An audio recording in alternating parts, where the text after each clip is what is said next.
عالمی بینک نے پاکستان کے حوالے سے حال ہی میں ایک چشم کشا رپورٹ جاری کی ہے جو ہمارے پالیسی سازوں کو خواب غفلت سے جگانے کے لیے ایک خطرے کی گھنٹی ہے۔ رپورٹ میں کہا گیا ہے کہ پاکستان میں 5 سال سے کم عمر 40% بچے سٹنٹنگ کا شکار ہیں۔ پاکستان میں 2 کروڑ سے زیادہ بچے اسکول سے باہر ہیں، جو کہ دنیا بھر میں سب سے زیادہ شرح ہے۔ اسی طرح 10 سال سے کم عمر کے 79% بچے پڑھنے کی صلاحیت سے محروم ہیں۔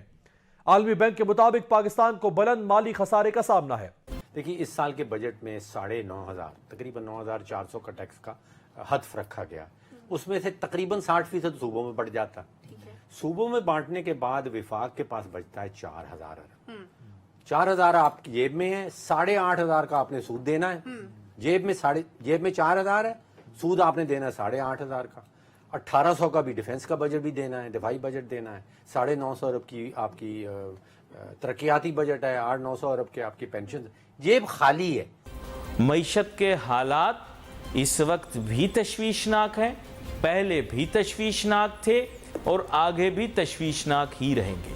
جن ملکوں نے ترقی کی ہے، ایسٹ ایشیا، انڈیا، چائنا، کیا ان کی رپورٹس جو تھیں وہ کہیں اور سے آ رہی تھیں کہ منموہن سنگھ نے 1991 میں طے کیا کہ میں ایک ڈاکیومنٹ لکھوں گا جو اس کی فائنانس منسٹر کی کلیدی سپیچ تھی، جس میں انڈیا کی ٹرانسفارمیشن کا نقشہ کھینچا گیا، اس کو عملی جامہ پہنایا مونٹیک ایس الووالیہ نے۔ انہوں نے ایک ڈاکیومنٹ لکھا کیونکہ وہ سرکار میں بالکل انگرینڈ تھے، بیٹھے ہوئے تھے، ایک سینئر بیوروکریسی کی پوزیشن پہ تھے۔ اس کا نام تھا ایم ڈاکیومنٹ، جو آپریشنل ڈاکیومنٹ تھا جو امپلیمنٹ کیا گیا۔ اسی طرح آپ کہتے ہیں کہ ساؤتھ کوریا آپ کا پلان لے گیا، چلیں وہ آپ کا پلان تو شاید لے گیا ہوگا، بٹ جو جنرل پارک تھے انہوں نے بڑی کلیئرلی کہا کہ ایدر ایکسپورٹ اور آئی ول ٹیک یو اوور، یہاں تک کی انہوں نے بات کی۔ سو کہانی کیا ہے؟ کہانی ہے about a few good men and women. یہ کہیں باہر سے نہیں آئے تھے۔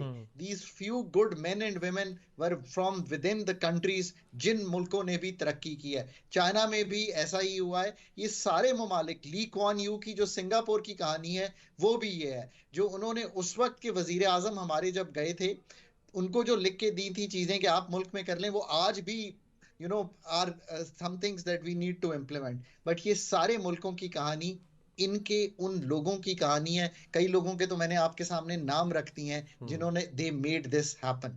مالی سال 2022 کے اختتام تک مالی خسارہ 22 سال کی بلند ترین شرح یعنی 7.9% تک پہنچ گیا۔ پاکستان کے ذمے قرضہ مقررہ قانونی حد سے زیادہ 78% کی بلند شرح پر ریکارڈ کیا گیا ہے۔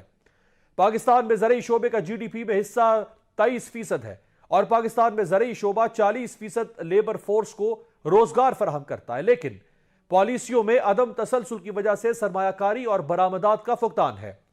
پاکستان کا زرعی شعبہ غیر پیداواری اور جمود کا شکار ہے۔ عالمی بینک کی رپورٹ کے مطابق پاکستان میں توانائی کا شعبہ ناقابل انحصار اور معیشت پر بھاری ہے۔ پاکستان میں توانائی شعبے میں گردشی قرضہ مالی مشکلات پیدا کر رہا ہے، جبکہ پاکستان کا سرکاری شعبہ غیر مؤثر ہے۔ پاکستان میں پالیسی فیصلوں کا محور ذاتی مفادات ہیں۔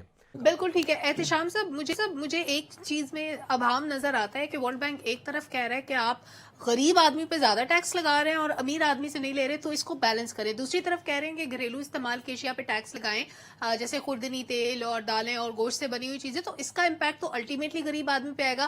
یعنی اگین ریلیف دینے کے بجائے یہ تو غریب آدمی کو دوبارہ سے لوٹنے کی بات ہو رہی ہے۔ ہمیں ریلیف کہاں ہے؟ دیکھیں IMF ورلڈ بینک ایک ہی پاکستان کا پروگرام ہے، بے نظیر انکم سپورٹ پروگرام، جس کو پوری دنیا میں ورلڈ بینک جو ہے نا وہ لے کے گیا، افریقہ کے اور ایشیا کچھ ممالک میں انٹروڈیوس کروایا گیا۔ آج بھی 1,40,00,000 کے قریب لوگ اس سے مستفید ہو رہے ہیں۔ اگرچہ کچھ لوگ کہتے ہیں کہ یہ پیسہ ہنر سکھانے کے لیے ہونا چاہیے، لیکن بہرحال یہ غربت میں کمی میں کہیں نہ کہیں تو پھر اس کا فرق پڑتا ہے۔ بڑے لون مل رہے ہیں، بڑے قرضے مل رہے ہیں، بڑا سٹاک مارکیٹ چڑھ رہی ہے، تو کیا آپ دیکھ رہے ہیں؟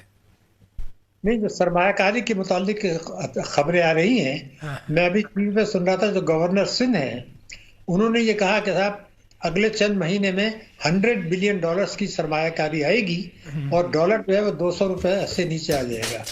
اب یہ جو سینٹیمنٹس بڑے زبردست کریٹ ہو رہے ہیں، تو اب ان کو دیکھنا یہ ہوگا کہ بیرونی سرمایہ کاری اگر آتی ہے تو کیا یہ ضروری نہیں ہے کہ اگر ملک کے اندر سے سرمایہ کاری نہیں ہو رہی، ملک میں ٹیکسوں کی وصولی بھی نہیں بڑھ رہی اور ملک میں قومی بچتیں بھی نہیں آ رہی، تو کیا کسی ملک کی سرمایہ کاری سے